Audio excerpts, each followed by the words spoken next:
হিন্দুদের মধ্যে মুসলমান ওয়ার্ল্ড ভিউ ঢুকাই দিলে সমস্যার সমাধান হবে না তো। হিন্দুকে আধা মুসলমান আর মুসলমানদেরকে আধা হিন্দু বানাইলে সমস্যা মিটবে না, সমস্যা বাড়বে। হিন্দুকে হিন্দুই রাখতে হবে, মুসলমানকে মুসলমানই রাখতে হবে। দুই ধর্ম কো এক্সিস্ট করবে, একসাথে থাকবে। দুই ধর্মের ওয়ার্ল্ড ভিউ বা বিশ্ব দেখার দৃষ্টিভঙ্গি কিভাবে আলাদা, আর একটু গভীরে যায় বুঝি, সবার একটু মনে থাকবে তাইলে। একেবারে উদাহরণ দিয়া খেয়াল রাখবেন, আমি ভালো বা খারাপ বলতেছি না, কিন্তু বলতেছি আলাদা, দুইটা আলাদা। ধরেন প্রশ্নটা হইতেছে যে দুনিয়াটা কি আসলে, দুনিয়াটাকে এক না বহু? এডিটর সাহেব এটা উপরে লেখেন, দুনিয়াটা এক না বহু। এখন হিন্দু বিশ্ব দৃষ্টিভঙ্গি এটাতে বলে দুনিয়াটা বহু স্তরের, অনেকগুলো স্তর, এটা চক্রাকারে চলমান, সৃষ্টি স্থিতি প্রলয় বারবার ঘটে। সময় ঘড়ির মতো না, সময় ঘড়ির মতো সরল রেখায় যায় না, বরং চাকার মতো। মানে হিন্দু ধর্মে কিন্তু মৃত্যুর পরে আবার জন্ম আছে, জন্মান্তর আছে, আবার জন্ম নেয়, এটি স্বাভাবিক চক্র। আজ যেটা হইতেছে সেটা আগে ঘটছে, একই জিনিস ভবিষ্যতেও ঘটবে, কারণ চক্রাকারে সময় চলে চক্রাকারে। তার মানে পৃথিবী বহুবার সৃষ্টি হয়েছে, বহুবার ধ্বংস হয়েছে, আবারও ধ্বংস হবে। আচ্ছা, এইবারে ইসলামী ওয়ার্ল্ড ভিউ, এখানে বিশ্ব একবারই সৃষ্টি, কিয়ামত একবারই হবে, সময় সোজা লাইনের মতো, সৃষ্টি, জীবন, বিচার, পরকাল, সিম্পল, সিরাতুল মুস্তাকিম। ইতিহাসের একটা শুরু আছে এবং শেষ আছে। এইবার আসেন মানুষ প্রসঙ্গে। মানুষ আসলে কে? মানুষ কি সোল, আত্মাটাই মানুষ, নাকি দায়িত্বশীল ব্যক্তিটা মানুষ? এখানে হিন্দু ওয়ার্ল্ড ভিউ বলে, এদিকে লেখেন, মানুষ মূলত আত্মা, আত্মন বলে সংস্কৃতে। শরীর বদলায়, আত্মা থাকে। আত্মার লক্ষ্য হচ্ছে মুক্তি বা মোক্ষ। আমি এটা মুক্তিযুদ্ধ নিয়ে একটা আলাপটা করছিলাম। এই জগৎ থেকে বাইরে যাওয়ার সহজ উদাহরণ, কারণ চক্রের মধ্যে আপনি যখন ঢুকে গেছেন, এটা বাইরে যেতে পারলে আপনার মোক্ষ ঘটে না। আপনি একটা পোশাক খুলে আর একটা পোশাক করলেন, পোশাক বদলাইলেন, কিন্তু আপনি বদলাইলেন না তো, তাই না? এই আত্মাই আসলে শরীর বদলায়।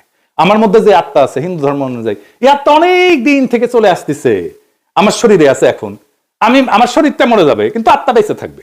এই আত্মা আর একটা শরীরে ঢুকবে, জন্মের নতুন জন্মের মধ্যে দিয়ে, এটাই জন্মান্তর। ওই জন্মে আমি কি হব? সেটা হবে আমি এই জন্মে যত পাপ বা পুণ্য করছি সেটার উপরে ভিত্তি করে আমি বড়লোক হব, গরিব হব, ব্রাহ্মণ হব, শূদ্র হব, যেটা খুশি। এবার ইসলামী ওয়ার্ল্ড ভিউ, মানুষ একক এবং অনন্য ব্যক্তি, এবং এই একটাই জীবনের একমাত্র সুযোগ, এটাই লক্ষ্য। জবাবদিহির মাধ্যমে ন্যায় ভিত্তিক জীবন যাপন করে আমি পরকালে অক্ষয় শান্তি লাভ করতে পারি।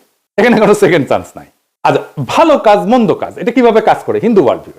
হিন্দু ওয়ার্ল্ড ভিউ এটা কর্মফল, মানে আমি যা কাজ করি সেইটার ফল, এটার ভালো মন্দের ফল স্বয়ংক্রিয়, এটা কেউ বিচারক না। কিন্তু দেখেন সেকুলার এবং বামপন্থীরা ওরা কিন্তু একটা কথা বলে, কার্মা ইজ এ বিচ, এই কথা বলে না, মানে কর্মফল, বুঝছেন? ওরা যে আসলে হিন্দু কালচারটাই নেয়, সেটাই হচ্ছে এই কথা। দেখেন অনেকে এটা বলে, আপনি দেখবেন আওয়ামী লীগ, বাম যারা আছে প্রগতিশীল, তারা এটা বলে কার্মা ইজ এ বিচ। তার মানে কর্ম আসলে ফলটা দেয়, কর্মই ফলটা দেয়। আমি যেটা করতেছি এটাই ফল দিবে। ফল পেতে এই জন্মে না হলে পরের জন্মে আমি ফল পাবো, এমন একটা পাপের জন্ম হবে পরের জন্মে, ওইখানে যে আমি আমার এই আজকের কর্মের ফলটা আমি ওইখানে পাবো, এটা কর্মফল। ইসলামী ওয়ার্ল্ড ভিউটা কি? ভালো মন্দের নৈতিক হিসাব আছে এবং বিচারক খোদা তাআলা, আল্লাহ তাআলা। ইচ্ছা, নিয়ত, প্রেক্ষাপট, এখানে সবকিছু বিবেচনায় আছে, ভালো মন্দের বিবেচনায়। 4 নাম্বার, সমাজে আসলে বৈষম্যকে কিভাবে দেখা হয় হিন্দু ওয়ার্ল্ড ভিউ। হিন্দু ধর্মে তো আপনি জানেন যে জাতিভিত্তিক ভাগ আছে আর কি, মানে ব্রাহ্মণ সবার উপরে, শূদ্র সবার নিচে। আমি বলে ব্রাহ্মণ, এটা মাথায় রেখে। তো যাই হোক, এই যে বর্তমান অবস্থা, এইটা পূর্বজন্মের ফল হিসেবে দেখা হয়। আমি যদি এই জন্মে খারাপ কইরা থাকি আর কি, তাহলে এটা আমার পূর্বজন্মের ফল। আমি যদি এই জন্মে ভালো কইরা থাকি, তাহলে আমি পূর্বজন্মে অনেক পুণ্য করছিলাম, সেই জন্য এই জন্মে ভালো করেছি। সো হিন্দু ওয়ার্ল্ড ভিউয়ে মানুষ উঁচু নিচু জাত হয়ে জন্মায়, জন্ম থেকেই সে উঁচু বংশের অথবা নিচু বংশের। এইবার ইসলামী ওয়ার্ল্ড ভিউয়ে কি বলে? মানুষ জন্মগতভাবে সমান, সমান মর্যাদার। এইখানে যে ধনী গরিব বা মানুষের কষ্ট আছে, এটা একটা পরীক্ষা, ইহজগতে পরীক্ষা। এবং ইসলাম ধর্মে অন্যায় দেখলে নীরব থাকাটা পাপ, গুনাহ। 5 নাম্বার, মানুষের আসলে ডেস্টিনি কি, শেষ লক্ষ্য কি? হিন্দু ওয়ার্ল্ড ভিউ কি বলে? মানুষের শেষ লক্ষ্য হচ্ছে এই জগতের বন্ধন ছিন্ন করা। মানে এই যে চক্রাকারে যে চক্রের মধ্যে পড়ে গেছি না, ওই যে বলে না চক্করের মধ্যে পড়ে গেছে, এইটাই হইতেছে হিন্দু ওয়ার্ল্ড ভিউ। চক্করের মধ্যে পড়ে গেছে, এখান থেকে চক্কর সেটা বাইরে হয়ে গেলে এটাই হচ্ছে মোক্ষ, মুক্তি। এই সংসার মায়া, চূড়ান্ত শান্তি হচ্ছে বিশ্ব থেকে মুক্তি। আমি আর জন্মাবো না এসে আর একবার। আপনি আতুর ঘরের কথা শুনছেন না? আগে ছিল কিন্তু এখন নাই। আতুর ঘরে যখন হিন্দু রমণী সন্তান সম্ভব হয়, তখন এটা ঘরের এক কোনায় একটা জায়গায় আলাদা একটা ঘর বানানো হয়, ওইখানে সন্তান জন্ম দেয়। কেন? কারণ এই জন্মটাই তো পাপ একটা, জন্মই আমার আজন্ম পাপ, একটা কথা আছে দাউদ হায়দারের এটা বই ছিল না, জন্মটাই আমার আজন্ম পাপ, এটা হিন্দু ওয়ার্ল্ড ভিউ।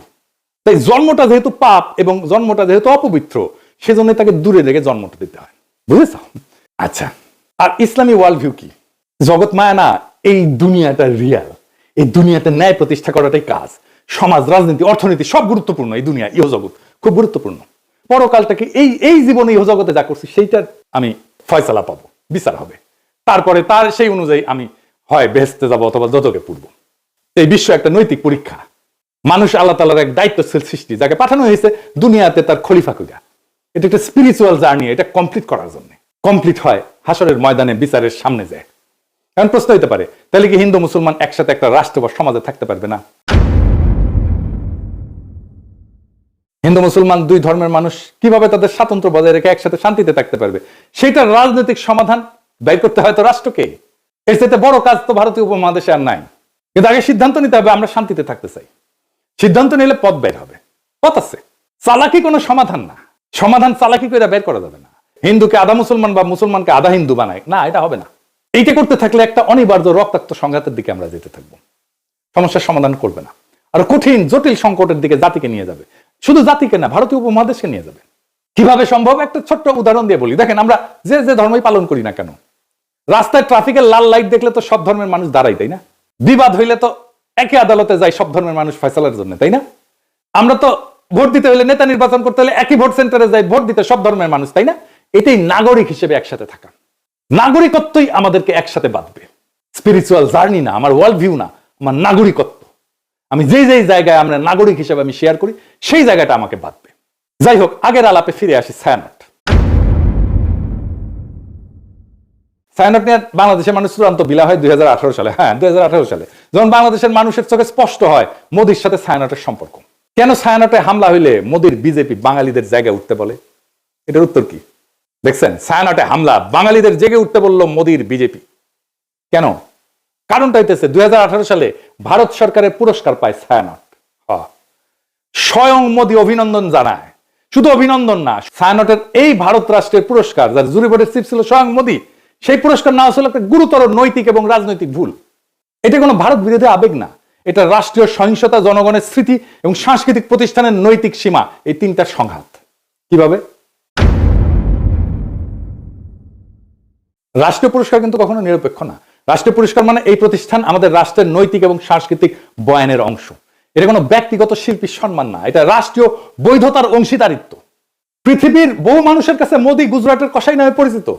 এটা রাজনৈতিক গালি না, এটা একটা নৈতিক অভিযোগের একটা প্রতীকী নাম। বাংলাদেশে মোদি অসম্ভব ঘৃণার পাত্র। বাংলাদেশে মোদি বিরোধিতা কোনো বিমূর্ত বিষয় না, বাস্তব ঘটনা। 2021 সালে মোদি বাংলাদেশের সফরের বিরুদ্ধে ব্যাপক গণপ্রতিরোধ হয়, পুলিশের গুলিতে সংঘর্ষে বহু মানুষ মারা যায়, শহীদ হয়। সাধারণ মানুষ এটা প্রতিরোধ করছে। কেউ এটা অস্বীকার করলে সে ইতিহাস অস্বীকার করতেছে। এখন প্রশ্ন হইতেছে, যে ব্যক্তির আগমনের বিরুদ্ধে বাংলাদেশের মানুষ জীবন দেয়, তার নেতৃত্বাধীন জুরি বোর্ডের মনোনয়নের পুরস্কার নেয় একটা রাষ্ট্রের কাছ থেকে, ছায়ানট এটা কিভাবে সংস্কৃতি বলে চালায়? আর সেই রাষ্ট্রের কাছ থেকে, যেই রাষ্ট্রের বর্তমান সরকার মুসলিম নিধন, নাগরিক বঞ্চনাকে স্বাভাবিক করে তুলছে, কাশ্মীর থেকে দিল্লি সব জায়গায় এটা প্রমাণ আছে। এই দুই অবস্থান। এখন ছায়ানট তো বলতে পারেন আমরা রাজনীতি করি না, এ দাবি আর থেকে না। এই যুক্তিটা সবচেয়ে বড় ভণ্ডামি। কারণ রাষ্ট্রীয় পুরস্কার গ্রহণ করে একটা রাজনৈতিক কাজ। রাজনৈতিক ক্ষমতার কাছ থেকে সম্মান নিলে আপনি রাজনীতির ভেতরে ঢুকে পড়েন। রাজনীতি করি না বলার তখন সুযোগ থাকে না। রাজনীতি করি না বলার সুযোগ একদম শেষ হয়ে যায়। রাজনীতি না করলে ওই পুরস্কারটা প্রত্যাখ্যান করতে হয়, গ্রহণ করলে রাজনীতির দায় নিতে হয়। তো মোদি কেন ছায়ানটকে বন্ধু মনে করে? বুঝতে পারতেছেন তো? এটা তো কোনো কাকতাল না। এই প্রশ্নটা সবচেয়ে ভয়ঙ্কর। মোদি ছায়ানটকে বন্ধু মনে করে কারণ ছায়ানট ভারতীয় সাংস্কৃতিক হেজিমনিকে বাংলাদেশে ফেরি করে। তারা সফট হিন্দুত্ববাদকে রবীন্দ্রনাথের মোড়কে উপস্থাপন করে বাংলাদেশে ফেরি করে। ছায়ানট তার একটা নিরাপদ সাংস্কৃতিক প্ল্যাটফর্ম হয়ে উঠছে, যাকে ভারত রাষ্ট্র তার মতাদর্শিক সফট পাওয়ার হিসাবে ব্যবহার করতে পারে, স্বীকৃতি দেয়। এইটাই তো বাংলাদেশের মানুষ দেখছে। তো ছায়ানট কি করতে পারত? পুরস্কার প্রত্যাখ্যান করতে পারত। ইতিহাসে অসংখ্য উদাহরণ আছে যেখানে পুরস্কার গ্রহণ না করাই নৈতিক অবস্থান হয়ে ওঠে, প্রত্যাখ্যানই প্রতিষ্ঠানকে সম্মানিত করে। ছায়ানট যদি বলতো বাংলাদেশের জনগণের স্মৃতি এবং রক্তের ইতিহাসের কারণে আমরা এই রাষ্ট্রীয় পুরস্কার গ্রহণ করতেছি না, সেটাই হয়তো সবচেয়ে শক্তিশালী সাংস্কৃতিক বক্তব্য, সবচেয়ে বড় নৈতিক শিক্ষা, সবচেয়ে বড় আন্তর্জাতিকভাবে সম্মানজনক অবস্থান এবং দেশের মানুষের ভালোবাসা পাওয়ার রাস্তা। আপনি বাংলাদেশে কাজ করেন, মোদি কেন আপনাদের বাহবা দেয়? কেন দেয়? এই প্রশ্নের জবাব দিতে হবে না? বাংলাদেশের মানুষের সাথে আপনার কন্ট্রাক্টটা কি? সোশ্যাল কন্ট্রাক্ট কি? আপনি সমাজের রাষ্ট্রে কি অবদান রাখছেন? একটা প্রতিষ্ঠান করছেন, বাংলাদেশের সাথে আপনার কন্ট্রাক্টটা কি? বাঙ্গু সুশীলদের সফট হিন্দুত্ববাদের দীক্ষা দিচ্ছেন, আর যে রাষ্ট্রেরা মানুষের মৃত্যুর স্মৃতিতে বাংলাদেশে ঘৃণার প্রতীক তার হাত থেকে সম্মান নিচ্ছেন। লজ্জা লাগে না? সমাজ তো হঠাৎ করে পাগল হয়ে যায়নি, মানুষ হঠাৎ করে সংস্কৃতি বিরোধী হয়ে ওঠেনি, এটা জমে থাকা একটা দীর্ঘ বিচ্ছেদের বহিঃপ্রকাশ। বাংলাদেশের মানুষ এমন ছায়ানট চায় যে তার দুঃখে কাঁদে, তার স্বপ্নে সহযাত্রী হয়, তার কল্পনার ভাষা হয়ে ওঠে। বাংলাদেশের মানুষ এমন ছায়ানট চায় যে মোদির অখণ্ড ভারতের কল্পনাকে রবীন্দ্রনাথের সুরে ঢেকে দেয় না, বরং সুরে ফেলে দেয়। যদি ছায়ানট নিজেকে সেইভাবে পুনর্গঠন করতে পারে, জনগণের স্মৃতি, ক্ষত আর আকাঙ্ক্ষার পাশে দাঁড়াইতে পারে, তাইলে ছায়ানট আবার উঠে দাঁড়াবে। আর যদি তা না পারে, যতই মানববন্ধন করেন, গান গান আর প্রতিবাদ করেন, ইতিহাস তাকে ভাঙবে না, মানুষই তাকে ছেড়ে যাবে। আপনি ছাত্রই পাবেন না, কেউ আর গান শিখতে আসবে না, কেউ আর সেখানে নিজের স্বপ্ন খুঁজবে না, কেউ নিজের কল্পনার সাথে ছায়ানটকে জুড়বে না।